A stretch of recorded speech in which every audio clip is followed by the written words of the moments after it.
शहर से दूर एक घने जंगल के बीचों बीच एक पुरानी हवेली खड़ी थी।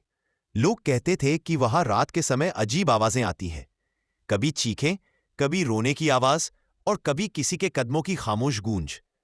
कोई भी उस हवेली के पास जाने की हिम्मत नहीं करता था।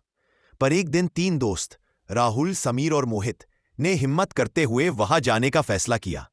शाम का समय था, सूरज डूब रहा था और हवा में अजीब सी ठंडक फैल चुकी थी।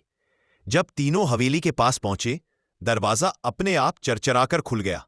राहुल ने कहा, शायद हवा से खुला होगा, लेकिन समीर ने धीरे से फुसफुसाया, ये हवा नहीं, कुछ और है। हवेली के अंदर अंधेरा था। दीवारों पर पुरानी पेंटिंग्स लटकी थी जिनकी आंखें जैसे तीनों को घूर रही थी। अचानक एक पेंटिंग अपने आप नीचे गिर पड़ी। मोहित डर गया, यार वापस चलते। पर राहुल ने हिम्मत दिखाते हुए कहा, अब आए हैं तो अंदर तक चलकर देखते हैं। वे धीरे धीरे हवेली के अंदर बढ़ते गए। हर कदम पर फर्श कड़क रहा था, जैसे किसी ने कई सालों से उसे छुआ ना हो। तभी ऊपर की मंजिल से एक जोरदार थप-थप की आवाज आई, जैसे कोई भारी चीज गिर रही हो। समीर कांपते हुए बोला, वो क्या था? राहुल ने कहा, चलकर देखते हैं। तीनों सीढ़ियां चढ़कर ऊपर पहुंचे। पहली मंजिल पर एक कमरा आधा खुला था। जैसे ही उन्होंने दरवाजा धकेला, अंदर एक पुरानी झूला कुर्सी खुद ब खुद हिल रही थी। कमरे में ठंडी हवा का एक झोंका आया और दरवाजा पीछे से जोर से बंद हो गया। अब तीनों घबरा चुके थे। तभी कुर्सी हिलना बंद हो गई। कमरे की दीवार पर एक परछाई उभरने लगी, धीरे धीरे, किसी इंसान की। पर वहां कोई इंसान नहीं था। मोहित चिल्लाया, यहां भूत है, चलो भागते हैं। पर उससे पहले ही एक लड़की की धीमी डरावनी आवाज कमरे में गूंज उठी, मत जाओ, मेरी कहानी सुने बिना मत जाओ।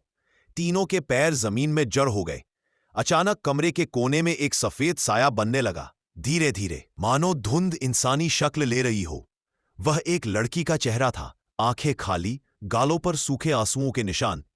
लड़की बोली, मैं इस हवेली में रहती थी। मेरी मौत एक हादसा नहीं थी, किसी ने मुझे मारा था। मेरी आत्मा को शांति चाहिए। इतना कहकर वह चीख उठी और पूरा कमरा कांपने लगा। खिड़कियां अपने आप खुलने बंद होने लगी, कुर्सी तेजी से हिलने लगी और दरवाजा किसी ने जोर से खोल दिया। तीनों दोस्त डरकर भागते हुए हवेली से बाहर निकले और बिना पीछे देखे जंगल की ओर भागते चले गए। जब वे सुरक्षित जगह पहुंचे तो देखा, उनके पीछे वही लड़की का काला धुंध जैसा साया खड़ा था और धीरे धीरे गायब हो गया।